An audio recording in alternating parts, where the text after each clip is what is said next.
Hello दोस्तों, स्वागत है आप सभी का परिनाज बायोलॉजी क्लासेस में। तो दोस्तों, आप लोग कैसे हैं?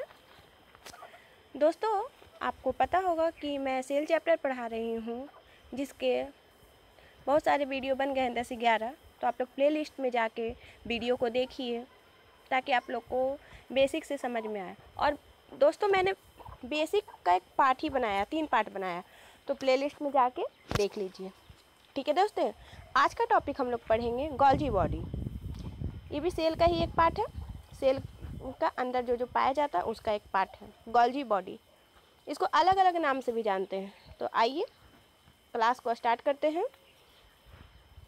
गोल्जी बॉडी, देखिए बड़ा कर दे रहे हैं। गोल्जी बॉडी को गोल्जी काय, गोल्जी उपकरण, गोल्जी कॉम्प्लेक्स तथा गोल्जी पदार्थ आदि के नाम से भी जानते हैं। यानी अगर पूछ दे कि गोल्जी काय क्या है, तो क्या हम लोग सोचेंगे कि गोल्जी काय क्या? हम लोग तो पढ़े ही नहीं, अजीब नाम है। या गोल्जी उपकरण बोल दे तो सारा का नाम एक ही है। जैसे एक ही आदमी का 3-4 नाम होता है ना, ठीक इसी तरह से। तो गोल्जी बॉडी का खोज सर्वप्रथम इटालियन वैज्ञानिक कैमिलो गोल्जी ने कैट में तथा ब्राउन ऑयल ने नर्व सेल में सन 1898 ईस्वी में देखा। गोल्जी बॉडी का खोज किसने किया? तो इटालियन के एक वैज्ञानिक थे कैमिलो गोल्जी, जिन्होंने रैट में देखे। और बॉर्न ने ऑल में उल्लू, समझ रहे हैं ना, नर्व सेल में कितने में देखा? 1898 ईस्वी में देखा। ठीक है दोस्तों, देखिए यहाँ पे हम शॉर्ट फॉर्म लिखते हैं गोल्जी बॉडी को GB। गोल्जी बॉडी को पेलेमॉर्फिक कोशिकांग भी कहते हैं। अब पेलेमॉर्फिक क्यों कहेंगे, आइए जानते हैं कि क्यों कहेंगे जी पेलेमॉर्फिक। तो पेलेमॉर्फिक इसलिए कहेंगे क्योंकि यह अलग अलग कोशिकाओं में इसकी संरचना यानी इसकी स्ट्रक्चर अलग अलग होती है। ठीक है दोस्तों, उम्मीद करते हैं कि इतना आपको समझ में आ गया होगा। तो क्या जाने कि गोल्जी बॉडी को दूसरा नाम क्या है? गोल्जी उपकरण, गोल्जी काय, गोल्जी कॉम्प्लेक्स एक्सेट्रा। और गोल्जी बॉडी का खोज किसने किया? तो इटालियन वैज्ञानिक कैमिलो गोल्जी ने कैट में देखा, और बॉर्न जो थे वो उल्लू में देखे। कब देखे? 1898 ईस्वी में। याद होते जा रहा है ना दोस्तों? आप लोग कोशिश कीजिए, पेन और कॉपी लेके ज़रूर बैठिए और नोट डाउन करते जाइए। मैं वीडियो को बीच में रोक भी दूंगी ताकि आप पॉज करके वीडियो को भी आप देख सकते हैं। आइए जानते हैं कि गोल्जी बॉडी कहाँ कहाँ पाया जाता है। ऑपरेंस ऑफ गोल्जी बॉडी। तो गोल्जी बॉडी यूकैरियोटिक कोशिका में पाया जाता है। अब बोलिए यूकैरियोटिक, प्रोकैरियोटिक, तो ये बोलने का आपको बिल्कुल भी हक नहीं है, क्योंकि यूकैरियोटिक और प्रोकैरियोटिक के बारे में मैंने एक स्पेशल वीडियो ही बना के रखा है। देरी ना करते हुए, अगर आपने नहीं देखा है तो प्लेलिस्ट में जाइए और पहले उसे देख लीजिए, उसके बाद ये ज़्यादा अच्छा से समझ में आएगा। ओके दोस्तों, चलिए। गोल्जी बॉडी यूकैरियोटिक कोशिकाएं में पाए जाते हैं, जबकि प्रोकैरियोटिक में नहीं। तथा मानव, RBC, चालनीय नलिकाएं, कवकों में ये सब पाया जाता है। ठीक है दोस्तों, आइए अब इसका स्ट्रक्चर कैसा होता है। स्ट्रक्चर लिखते हैं कि स्ट्रक्चर कैसा हो रहा है। गोल्जी बॉडी की संरचनाएं का इंग्लिश में क्या कहेंगे? Structure of Golgi body. जब इलेक्ट्रॉन माइक्रोस्कोप की मदद से गोल्जी बॉडी को देखा जाता है तो ये जालिकाबद्ध या मुड़े हुए या छड़ के गुच्छे के समान दिखाई देता है। ठीक है, इसका मैं फिगर बनाई हूँ, मतलब रफली फिगर है, लेकिन आप लोग को समझ में आ जाएगा।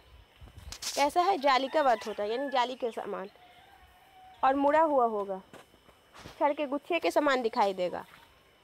ठीक है दोस्तों, फिर कहते हैं कि ultra structure of Golgi body. आंतरिक संरचना कैसा है गोल्जी बॉडी का? तो सर्वप्रथम 1954 ईस्वी में डाल्टन और फेलिक्स ने इलेक्ट्रॉन माइक्रोस्कोप की मदद से गोल्जी बॉडी के अल्ट्रा स्ट्रक्चर को देखा।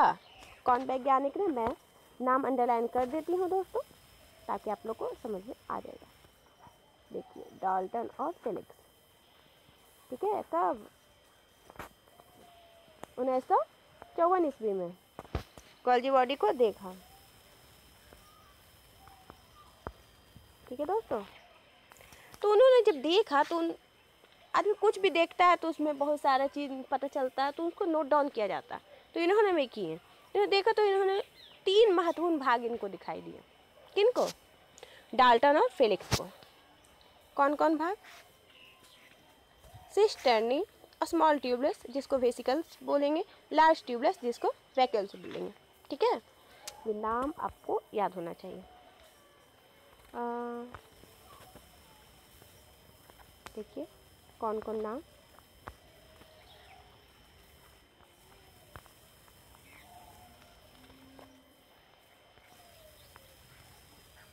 Cisternae, small tubeless, large tubeless और इसका स्ट्रक्चर देखिए, आपको बोल रहे थे ना कि जालिकावत होता है। देखिए स्मॉल ट्यूबलेस है, लार्ज ट्यूबलेस है, सिस्टर्नी है। दिख रहा है ना दोस्तों? रुकिए, आपके लिए हम ब्लू कलर का यूज़ करते हैं। ओके, देखिए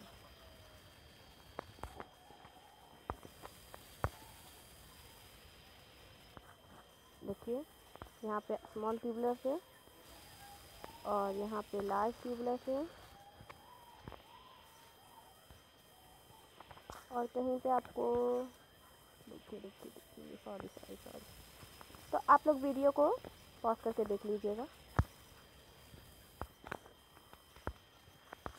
आइए आगे जानते हैं। अब जैसे अब जान गए कि तीनों होता है, सिस्टर्नी, स्मॉल ट्यूबलेस और लार्ज ट्यूबलेस, तो जानेंगे ना कि क्या है। बस दिख गया उनका क्या फंक्शन है, वो कैसा होता है, तो वो सब हम आपको बताते हैं। वेट, देखिए नोट एक कीजिए आप। तो ये तीनों झिल्लियाँ चिकनी झिल्ली से बने होते, चिकनी यानी स्मॉल मतलब स्मूथ, इसीलिए राइबोसोम इसमें नहीं पाए जाते। और ऐसे भी जानते हैं कि राइबोसोम में जो पाया जाएगा वो चिकनी हो ही नहीं सकती, वो तो खुरदरी होगी, रफ होगी। आइए सिस्टर्नी को जानते हैं। सिस्टर्नी क्या है? यह चपटा और मुड़ा हुआ थैली नुमा रचना है। फिगर में आप देखे होंगे तो पता चल गया होगा, जिसका कोई भी अंतिम भाग फूला हुआ होता है, कोई भी अंतिम भाग एक फूला हुआ रहेगा।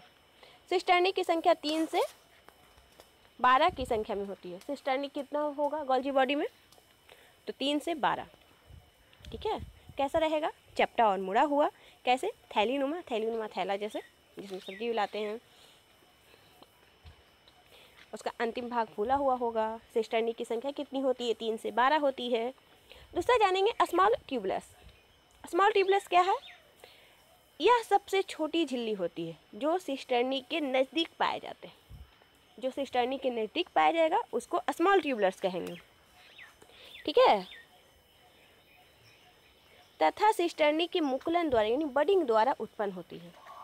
अगर सिस्टर्नी में बडिंग होता है तो स्मॉल ट्यूबलेस का निर्माण होता है। और इसकी रचना कैसी होती? गोल होती, गोलाकार। उसका थैलीनुमा था ना, इसका गोल है। तीसरा जानेंगे लार्ज ट्यूबलेस। यह ट्यूबलेस सबसे बड़ी थैली होती है। लार्ज का नाम ही लार्ज है, बड़ा है। यह ट्यूबलेस सबसे बड़ी थैली होती है जो गोल्जी बॉडी के दूर वाले सिरों से जुड़े होते हैं। जो नज़दीक वाले सिरों से जुड़े होते हैं उसको क्या कहते हैं? Small tubeless. जो दूर से है तो लार्ज ट्यूबलेस। तुम आसान है, याद कीजिएगा, तुम तुरंत याद समझिए। और बायोलॉजी में फिगर बहुत ज़रूरी है, फिगर ड्रा जरूर करना है। यह दो या अधिक झिल्लियों के अलग होने से बनता है। लार्ज ट्यूबलेस कैसे बनता है? 2 या अधिक झिल्लियों के अलग होने से। यह सिस्टर्नी से जुड़ा होता है। ऐसा नहीं है कि सिस्टर्नी से नहीं जुड़ा रहेगा, सिस्टर्नी से सिर्फ स्मॉल ट्यूबलेस ही नज़दीक रहेगा, ये जुड़ा हुआ रहता है।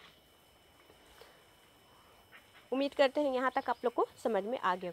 कोई भी डाउट है कमेंट बॉक्स में कमेंट कीजिए, मैं आपको फिर से समझाऊंगी। और जहाँ तक मैं 110% देती हूँ दोस्तों, ताकि आप लोगों को कुछ भी समझ में आ ही नहीं सकता। मतलब ऐसा नहीं है कि क्या क्या पढ़ा रहे हैं नहीं समझ में आ रहा है। 110% मैं गारंटी देती हूँ कि आप लोग को समझ में आता होगा, अगर दिल से पढ़ना चाहते हैं तो।